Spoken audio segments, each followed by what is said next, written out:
The end came not with a massive final battle but with the quiet sound of empty halls and powered-down systems. High Arbiter Veltar walked through the council chamber that had once echoed with the voices of representatives from across the galaxy. Now only a handful of loyalist species remained, and even they were beginning to question whether the ancient order was worth preserving. The Etherean leader had lived for over 3,000 years, and had seen the council grow from a small alliance into the dominant force in the galaxy. He had believed that their rule brought stability and prosperity to countless worlds, but the rebellion had forced him to confront uncomfortable truths about the system he had helped create and maintain. Reports continued to flood in from across council space, telling the same story over and over again. Another world had declared independence, and another species had joined the growing coalition of free species. The military commanders who still obeyed council orders were requesting reinforcements that no longer existed, and supplies that could no longer be delivered. Admiral Lisa Morgan stood in what had once been the council's most secure facility, and marveled at how quickly everything had changed. The great crystal palace that had seemed so intimidating just 2 years earlier now felt like a museum displaying the artifacts of a dead civilization. The coalition had won not through superior firepower but through the power of an idea whose time had finally come. The transformation had not been easy or without cost. Millions of beings had died in the fighting, and entire star systems bore the scars of battle. Some species had sided with the council until the very end, and their worlds would need decades to recover from the economic and social upheaval. But something fundamental had shifted in the galaxy's understanding of itself, and there could be no going back to the old ways. Commander Helen Price had been elected as the first director of Coalition Military Affairs, and she spent her days trying to transform a revolutionary army into a peacekeeping force. The Coalition controlled over 1,000 star systems and included more than 50 different species, but they had never intended to replace the Council's authoritarian rule with their own version of the same system. The new government that emerged from the chaos of war was unlike anything the galaxy had ever seen before. Instead of a ruling council that made decisions for everyone, there was a federation where each member species maintained control over their own affairs while working together on issues that affected everyone. It was messy and slow and sometimes inefficient, but it was also free and democratic and responsive to the needs of ordinary citizens. Dr. Amy Rodriguez became the Coalition's first director of interspecies relations and found herself mediating disputes between former enemies who were learning to be neighbors. The Valerians, who had once enslaved the Quillex, now had to negotiate trade agreements with them as equals. The Krex military commanders who had once terrorized rebel worlds now served alongside former rebels in integrated defense forces. These changes did not happen overnight, and there were many setbacks along the way. Some species tried to use their newfound freedom to settle old scores against their former oppressors. Others struggled with the concept of democracy after centuries of authoritarian rule. A few attempted to establish their own mini-empires and had to be stopped by coalition forces, but slowly and sometimes painfully the galaxy began to adapt to its new reality. Former slave worlds established their own governments and began trading with their neighbors as equals. Species that had been isolated by council policies made contact with each other and shared technologies and ideas that had been suppressed for generations. Young beings from dozens of different worlds traveled to study on other planets and brought home new perspectives on old problems. Jake Harrison found himself serving as Earth's ambassador to the coalition government, and he often reflected on how much had changed since that day when humanity first stood trial before the council.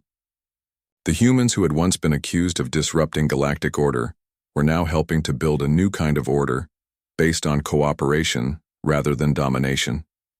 The greatest victory was not military or political, but philosophical.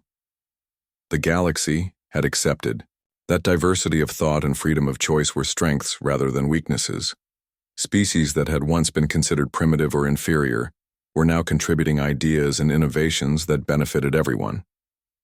The rigid hierarchies that had stifled progress for millennia were being replaced by networks of cooperation and mutual support. General Laura Thompson established the Coalition Defense Academy, where young beings from all member species learned to work together as protectors of freedom rather than enforcers of oppression. The Academy's motto was taken from something a human philosopher had written centuries earlier. It said that freedom was not a gift to be given by rulers, but a right to be claimed by the ruled. Years passed and new species continued to join the coalition as word spread about the galaxy's experiment in democratic government. Some came because they had been liberated from oppressive regimes, while others came because they had overthrown their own dictators and wanted to be part of something larger than themselves. Each new member brought their own challenges and perspectives, but also their own contributions to the growing community of free worlds. The old council chamber was eventually converted into a museum dedicated to the victims of galactic oppression. Visitors could see displays showing the conditions on slave worlds and read testimonies from beings who had suffered under the council's rule. But the museum also celebrated the courage of those who had fought for freedom and honored the memory of all who had died to make the galaxy a better place for their children. High Arbiter Veltar lived to see the transformation of the galaxy, but never fully accepted that the old ways were gone forever. He spent his final years writing memoirs that blamed the collapse of council rule on human interference and alien ingratitude. But younger Etherians rejected his bitter explanations, and many joined the coalition government as enthusiastic supporters of democratic ideals. Commander Steve Mitchell became the coalition's military historian and spent decades documenting the war that had changed everything. His official history became required reading in schools across the galaxy and helped ensure that future generations would understand the true cost of freedom and the constant vigilance required to preserve it. Lisa Morgan served 2 terms as the YAO Coalition's elected president and used her position to establish the principles that would guide the new government for centuries to come. She insisted that no species should dominate the others, and that decisions affecting everyone should be made through open debate and democratic voting. She also established the right of any member to leave the coalition if they chose to do so, ensuring that membership remained voluntary rather than compulsory. When historians looked back on this period, they identified it as the moment when galactic civilization truly began. The Council had created order through force and fear, but the coalition created cooperation through choice and mutual respect. It was not perfect and never would be, but it was better than anything that had come before, and it offered hope for an even better future. The trial that was meant to humble humanity had instead liberated the galaxy, and the verdict that was meant to punish defiance had instead validated the belief that freedom was worth any price. Humanity had been found guilty of caring too much about the rights of others, and they wore that guilt as a badge of honor that would inspire generations yet to come. Lisa looked directly at Jake and gave him a small nod that meant everything. Jake activated his communicator and spoke 2 words that would change the galaxy forever. He said, "Execute Omega," and waited for the response that came back immediately. Admiral Nick Carter's voice was calm and professional when he confirmed the order received and acknowledged that Plan Omega was now active across all human forces. The first sign that something had changed came from the communication stations around the council chamber. Alien technicians began reporting unusual activity from 17 different star systems. The reports came in so fast that the translators could barely keep up. Mining operations on Kepler 442b had gone offline. Trade stations in the Trappist system were not responding to calls. Military bases throughout the Outer Rim were reporting equipment failures and communication blackouts. High Arbiter Veltar demanded to know what was happening, and his technicians worked frantically to establish contact with the affected systems. The first clear transmission came from Kepler 442b and showed something that made the council chamber erupt in shocked silence. Former Valerian slaves had taken control of the mining facilities and were broadcasting a message to the galaxy. The leader of the Kepler rebels was a creature that looked like a cross between a bear and a lizard. His species had been enslaved for so long that most galactic citizens had forgotten they were intelligent. But when he spoke, his words were clear, and his message was simple. He said his people had been waiting for this moment since the day humans first arrived on their world. He said they had spent months preparing and learning from their human allies. He said they were no longer slaves and would never be slaves again. The second transmission came from Trappist 1F, where the Quillex had seized control of the orbital manufacturing platforms. The Quillex were shapeshifters who had been used as living tools by their masters. They could change their bodies to fit into any machine or perform any task their owners required. But now they had used those same abilities to infiltrate every critical system on their world and take control from the inside. A Quillex engineer appeared on the screen in a form that looked almost human except for the silver skin and extra arms. She spoke in a voice filled with joy and defiance as she announced the formation of the Free Quillex Republic. She said her people had learned about democracy and human rights from their liberators and were ready to govern themselves. She said, any attempt to retake their world would be met with total resistance. More transmissions flooded in from worlds that had been freed by humans over the past 3 years. The Altarians on New Harmony had declared independence from their corporate masters. The Helix colonies had formed a defensive alliance and were refusing all orders from council authorities. Even species that humans had only recently contacted were joining the rebellion. But the real shock came when Admiral Carter appeared on every screen in the council chamber. Behind him stood representatives from species that Jake had never expected to see. There were Altarian senators who had served on the council for thousands of years. There were Andromedan fleet commanders who controlled some of the most powerful warships in the galaxy. There were even a few Etherian dissidents who had grown tired of their species' ancient tyranny. Admiral Carter spoke in the measured tones of a career military officer, but his words carried the force of a declaration of war. He introduced what he called the Coalition of Free Species and explained that humanity was no longer alone in the galaxy. He said the Council's trial of humanity had revealed the true nature of galactic civilization to species who had been blind to it for centuries. The Admiral explained that many Council member species had citizens who disagreed with their governments' policies on slavery and oppression.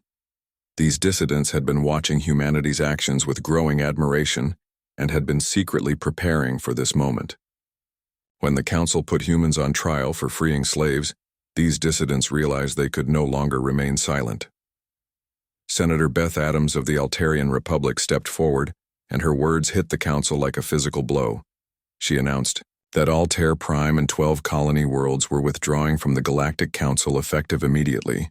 She said her people had been members of the Council for 3,000 years, but could no longer support an organization that protected slavery and oppression. Adams explained that many Altarians had always been uncomfortable with the Council's policies, but had felt powerless to change them. When humans showed that resistance was possible, entire Altarian fleets had begun secretly coordinating with the human military. She said the Altarian government had been planning this withdrawal for months and were fully prepared for any Council response.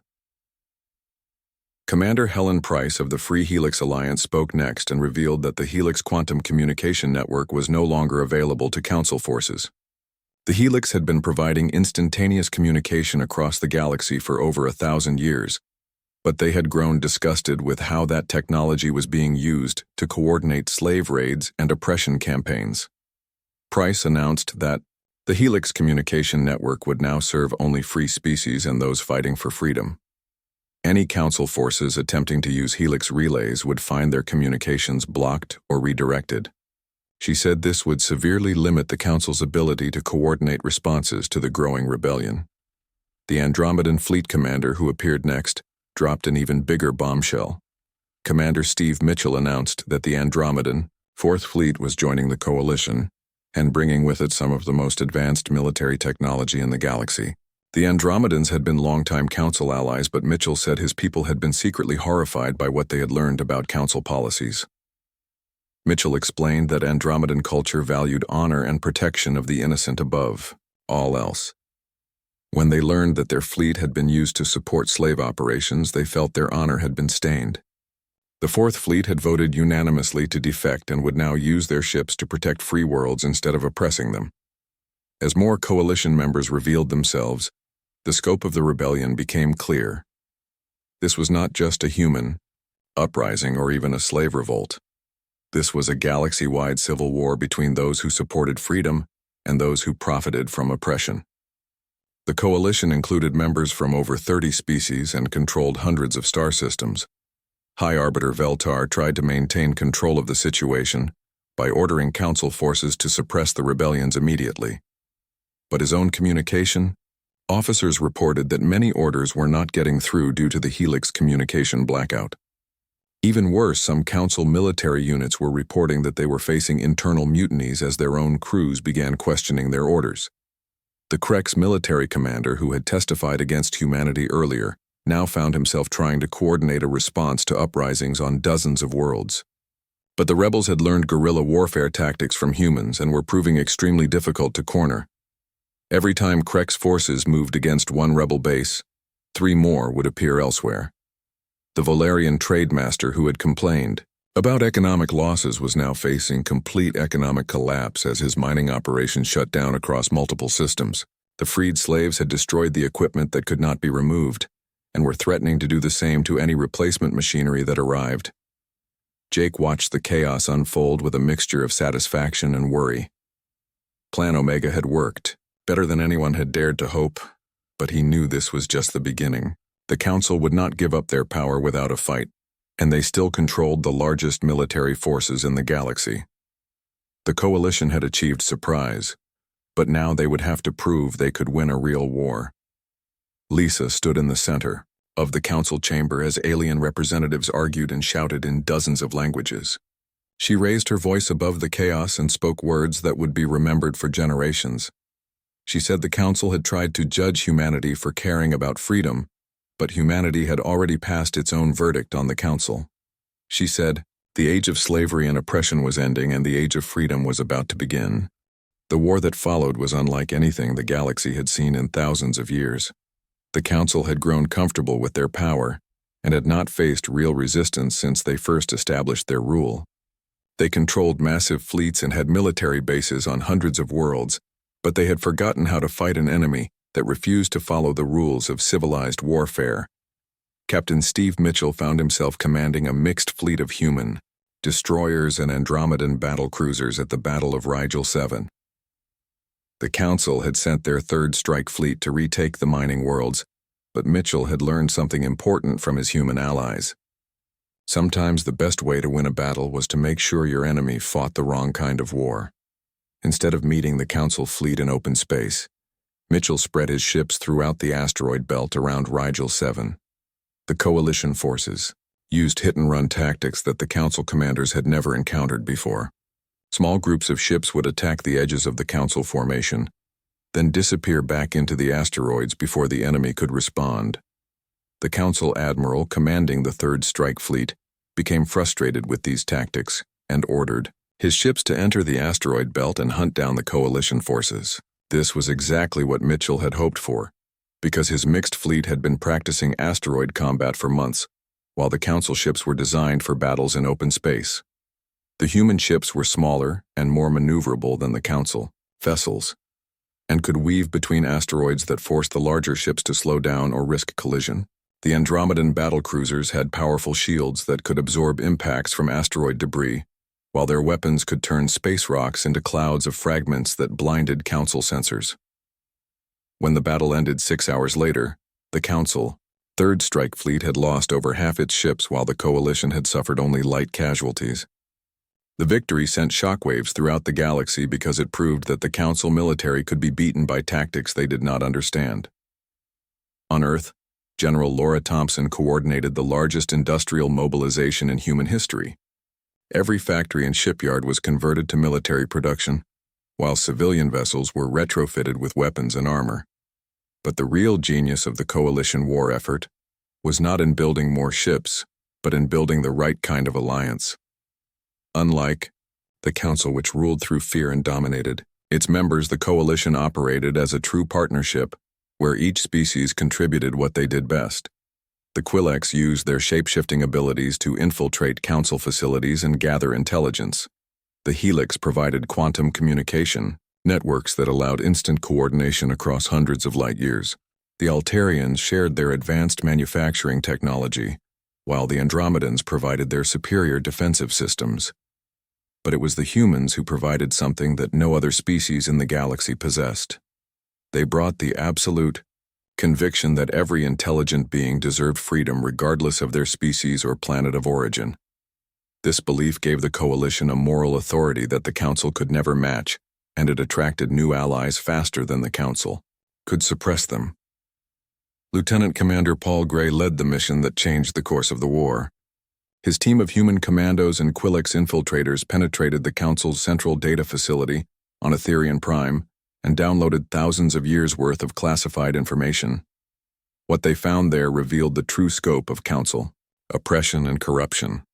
The data showed that the Council had deliberately suppressed technological advancement among member species to maintain their own superiority. They had artificially created economic dependencies that forced entire worlds to rely on Council trade.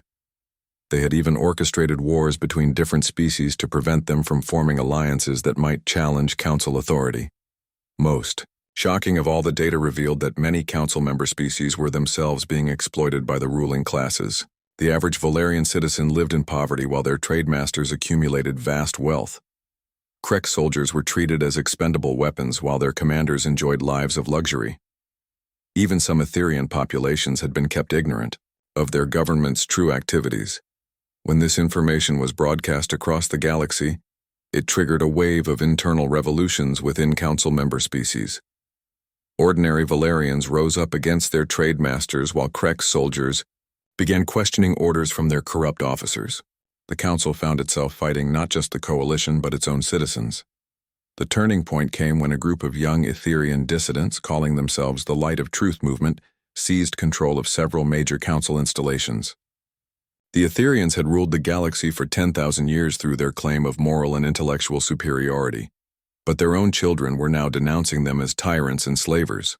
Commander Ryan Baker had been working with these Etherian dissidents for months through secret channels established by human intelligence services.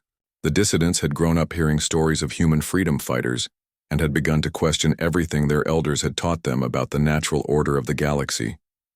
When the Light of Truth movement struck, they did so with precision that surprised even their human allies. They took control of the Council's main data networks and began broadcasting evidence of corruption and slavery to every world in Council space. They seized weapons depots and distributed arms to anyone willing to fight for freedom. Most importantly, they proved that even the most powerful species in the galaxy could produce individuals who chose justice over privilege. The war raged for 18 months, with battles fought in the depths of space and in the halls of planetary governments. The Council still controlled more ships and weapons than the Coalition, but they were fighting on too many fronts against enemies who refused to be predictable. Every time Council forces achieved a victory in one system, 3 new rebellions would break out somewhere else. Dr. Amy Rodriguez found herself serving as a mediator between dozens of different species as they learned to work together in ways that had never been attempted before. The Coalition was messy and chaotic, with constant arguments about strategy and resources, but it was also flexible and innovative in ways that the rigid Council hierarchy could not match. Rodriguez often observed that the greatest challenge was not military but cultural. Species that had been enemies for centuries had to learn to trust each other, while groups that had been enslaved for generations had to learn how to govern themselves. There were mistakes and misunderstandings that sometimes led to conflicts within the Coalition, but they always found ways to resolve their differences through negotiation rather than force. The Council's response to these setbacks was to become even more brutal in their tactics. They began targeting civilian populations and using banned weapons against rebel worlds. They declared that any species that aided the Coalition would face total extinction.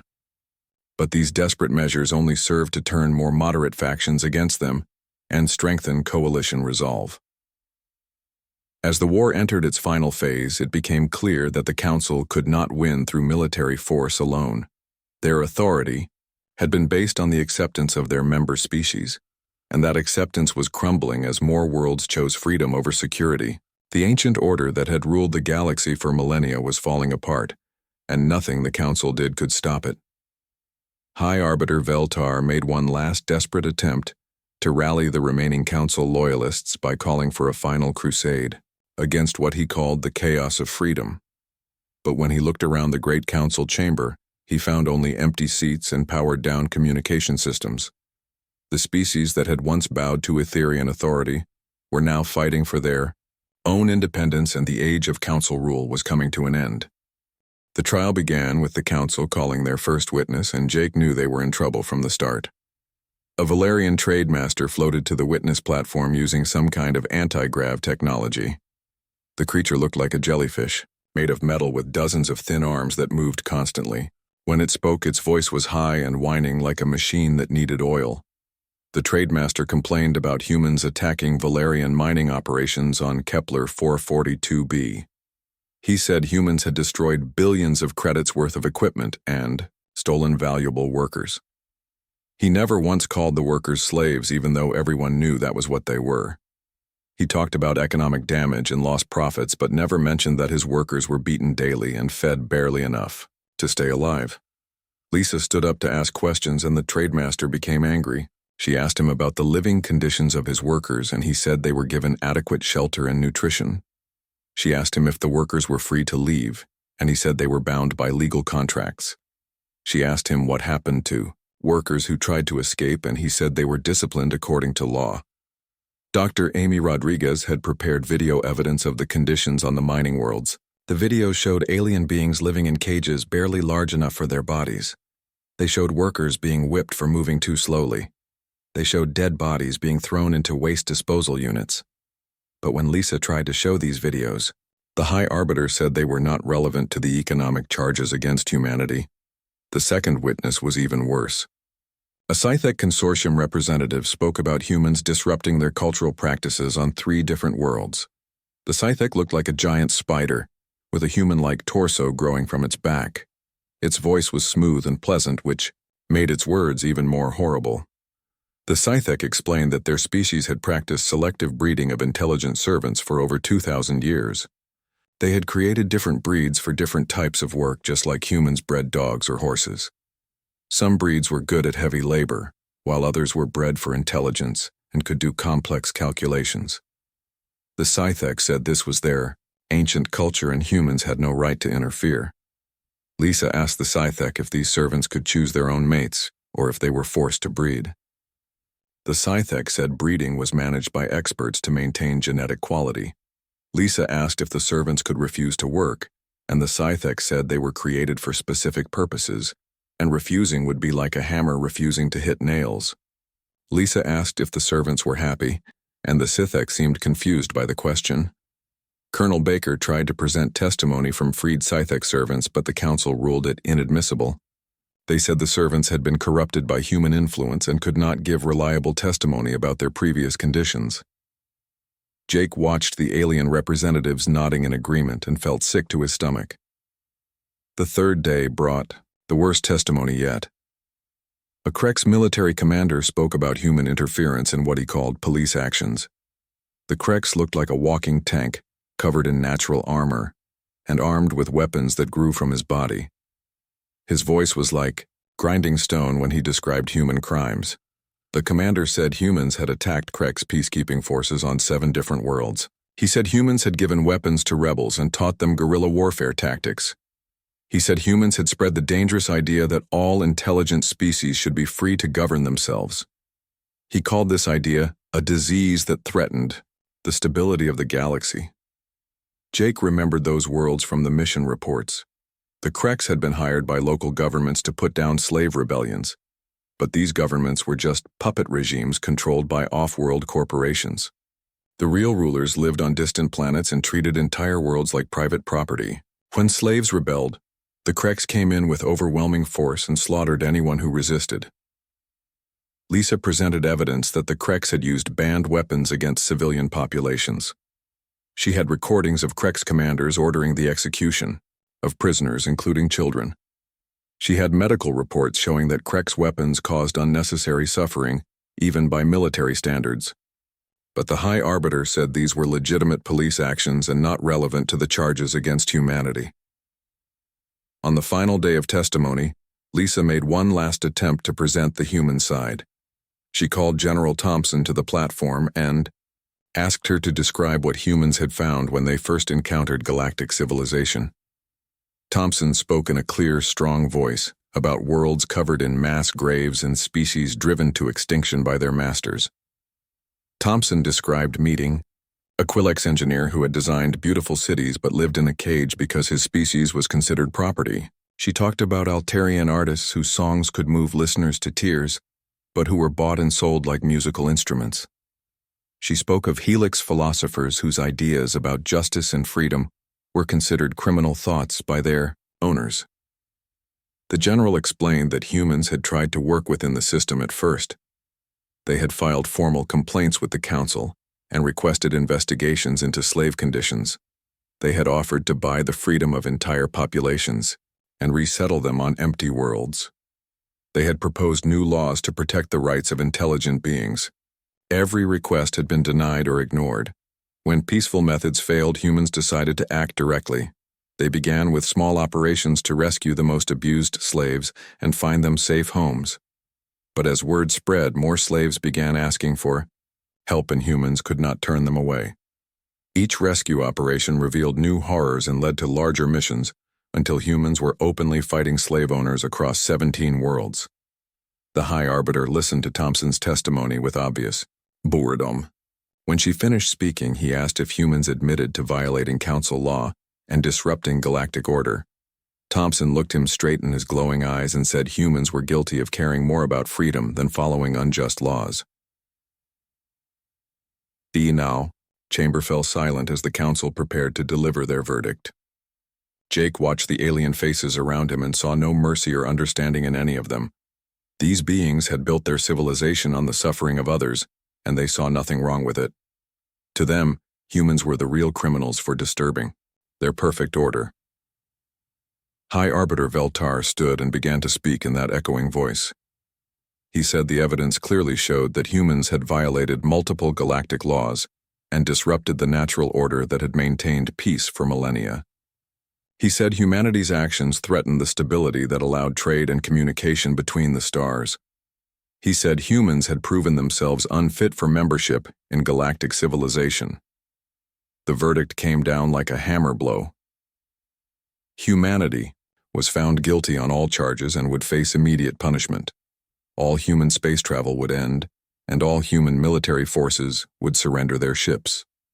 Earth would accept council oversight of its government, and humans would never again interfere with the affairs of other worlds. Lisa stood to hear the sentence, and Jake saw her hand shake slightly. But when she spoke, her voice was steady and clear. She said the council had indeed passed judgment on humanity, but they had forgotten something important about humans. When the High Arbiter asked what that was, Lisa smiled and said, humans did not recognize the authority of slavers and tyrants. Jake Harrison stood at the front window of his ship and watched the huge alien building grow larger as they flew closer. The thing was massive and made of some kind of crystal that seemed to glow from inside. It looked like someone had taken a mountain and carved it into the shape of a flower with many sharp petals. This was where the Galactic Council held their trials, and Jake knew that today would change everything for humanity. The trip from Earth had taken 2 weeks even with their fastest ship. Jake had spent most of that time reading through the charges against humanity, and they were not good. The Council said humans had broken 17 different galactic laws. They said humans had attacked peaceful worlds and freed slaves without permission. They said humans had spread chaos across the galaxy and needed to be stopped. Jake knew the truth was different. Humans had found worlds where intelligent beings were kept as slaves and forced to work in terrible conditions. When the human government asked the Council to help these slaves, the Council said it was not their problem. The Council said slavery was a local custom, and outsiders should not interfere. So humans decided to act alone and freed every slave they could find. The communication system crackled and a voice spoke in perfect English. The aliens had learned human languages quickly after first contact 5 years ago. The voice was cold and mechanical and told Jake where to dock his ship. As they moved into the docking bay, Jake saw dozens of other ships from different alien species. Most of them were much larger than the human ship and looked like they were built for war. Captain Lisa Morgan walked up beside Jake and looked out at the alien ships. She had been chosen to speak for humanity at this trial. She was smart and brave and had spent months preparing their defense. But Jake could see worry in her eyes. Both of them knew this trial was just for show. The Council had already decided what would happen to humanity. Lisa carried a datapad filled with evidence about the slave worlds. She had pictures of aliens being beaten and starved. She had recordings of slave owners talking about buying and selling intelligent beings like animals.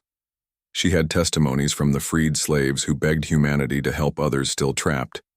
But Jake doubted the council would care about any of it.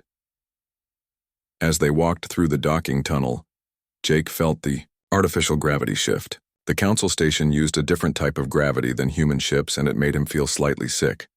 The walls were covered in symbols from dozens of different alien languages. Some glowed with their own light, while others seemed to move and change shape as he watched. They entered a waiting room where other humans were already gathered. Dr. Amy Rodriguez was checking her equipment one more time. She was the expert on alien biology and would testify about the intelligence of the enslaved species. Colonel Ryan Baker stood near the wall reviewing security reports from the freed worlds. General Laura Thompson studied tactical displays showing Council fleet positions throughout the galaxy. A tall, thin alien entered the room and spoke in that same cold mechanical voice. It told them the trial would begin in 1 hour, and they should prepare themselves. The alien looked like a stick insect that had been stretched to 7 feet tall. Its skin was gray and seemed to shine like metal. Jake had seen this species before in the files. They were called arbiters, and they worked directly for the council. Lisa gathered the human team around her for a final meeting. She reminded them that billions of humans were watching this trial back on Earth. She told them to stay calm and speak only the truth. She said that even if they lost here today, humanity would not give up the fight for freedom. The others nodded, and Jake felt a spark of hope. Humans had always been fighters, and they would not stop now. The Arbiter returned and led them through corridors filled with alien art and technology. Jake saw creatures he had never imagined floating in tanks of liquid. He saw machines that seemed to think for themselves moving through the halls. He saw gardens growing plants that glowed with rainbow colors. The council had gathered the best of thousands of worlds in this one place. They entered the main chamber, and Jake felt his breath catch. The room was enormous, with a domed ceiling that showed real stars overhead. Hundreds of alien beings sat in curved rows looking down at a small platform in the center. These were the representatives of every species in the galaxy, and they had come to judge humanity. At the very top sat the High Council. These were the oldest and most powerful species in the galaxy. The Etherians had been traveling between stars for 10,000 years. The Zephyrians controlled trade across half the galaxy. The Kreks commanded the largest military forces ever assembled. All of them looked down at the humans with expressions that could only mean contempt. Lisa walked to the platform with her head held high. Jake and the others took seats in the section marked for the accused. As they sat down, Jake noticed something strange. There were empty seats scattered throughout the chamber. Some species had chosen not to attend this trial. Jake wondered if that meant something important. The High Arbiter stood up, and the entire chamber fell silent. He was an Etherian and looked like he was made of blue light and energy. When he spoke, his voice seemed to come from everywhere at once. He read the charges against humanity in a voice that echoed through the vast chamber. Each charge sounded worse than the last, and Jake felt anger building inside him. When the High Arbiter finished reading, he looked down at Lisa and asked how humanity would answer these charges. Lisa stood up straight, and her voice carried clearly through the chamber when she spoke. She said that humanity was proud of everything they had done. She said that freeing slaves was not a crime, but a duty. She said that any species that allowed slavery had no right to judge those who opposed it. The chamber erupted in alien sounds that Jake guessed were laughter. The trial was about to begin, and Jake knew it would determine the fate of every human in the galaxy.